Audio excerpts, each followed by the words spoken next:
D'accord. Manu, depuis quand es-tu dans le réseau? Alors, je suis déjà depuis 2002, donc ça fait 16 ans que je travaille au réseau Panneau. Pour quelle région? Alors, je suis belge et donc je suis installé à Bruxelles. Donc, mon première agence était installée tout près du centre européen, donc sur la commune d'Etterbeek exactement. Quelle a été votre évolution au cours de ces dernières années? Ben ça fait beaucoup d'histoire. Les premières choses que j'ai faites, c'est d'abord travailler seul, avec quelques aides extérieures. Ensuite, je me suis aperçu que tout seul, c'était quand même fastidieux. Et donc, je me suis pris un employé qui était plutôt dans la production. Ensuite, l'exigence du client a fait que je n'étais pas graphiste au départ et donc je me suis adjoint les services d'un graphisme et du graphiste et par après nous avons pu développer aussi par des aides extérieures dans les grandes lignes. Alors on a travaillé comme ça pendant quelques années et puis récemment nous avons pris une agence en plus. Et de ce fait-là, mon fils est venu s'adjoindre à notre équipe et nous sommes arrivés maintenant à travailler à 5. Quels sont les avantages d'avoir ouvert une deuxième agence? Le plus gros avantage, c'est qu'on puisse maîtriser une plus grande région et donc une plus grande partie de clientèle qui, elle, fluctue et donc automatiquement on la cerne mieux. Si elle va d'un côté ou de l'autre, elle nous retrouve. Et du fait qu'elle puisse nous retrouver et savoir en plus que c'est dans la même famille que se passe le travail, ça la rassure. Ça lui dit, ok, moi j'ai mon dossier chez l'autre agence, est-ce que je peux continuer à travailler avec vous? Pas de problème, on s'échange tout cela. Et on s'échange en plus la force du travail que nous avons. Moi j'ai mon expérience évidemment, mon fils est plus jeune, automatiquement, et peut bénéficier de toutes mes expériences de mes 16 ans. En plus, la clientèle, non seulement on l'a développée, mais maintenant on a une clientèle nouvelle qui vient suite à ça, parce qu'ils se rendent compte que nous maîtrisons assez bien une grosse partie de Bruxelles.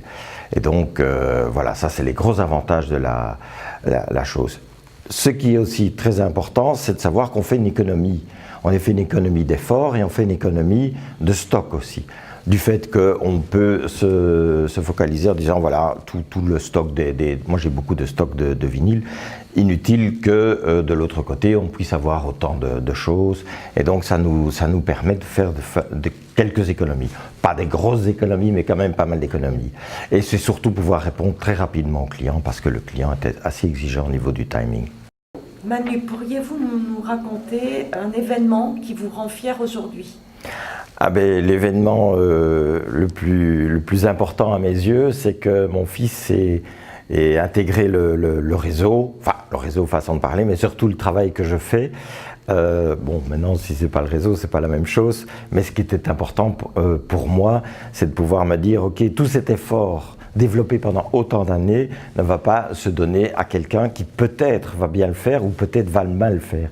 Je suis beaucoup plus garanti que mon fils va suivre ce que je lui dis, même si il a bien sûr ses idées à lui et se développera autrement. D'ailleurs, c'est un apport de dynamisme qui fait que automatiquement, je me dis, je ne pars pas en me disant, je fais un petit peu encore le travail, mais moins bien, que du contraire, je retrouve une forme de dynamisme à travers cette situation qui m'enchante vraiment. Quel conseil donneriez-vous à un futur concessionnaire? Très important, ménager sa monture.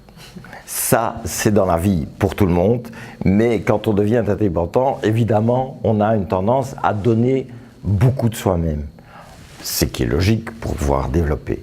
Mais en même temps, il faut pouvoir se ressourcer et avoir encore de l'énergie pour le lendemain. Donc ça, c'est hyper important. On entend parler tout le temps de burn-out.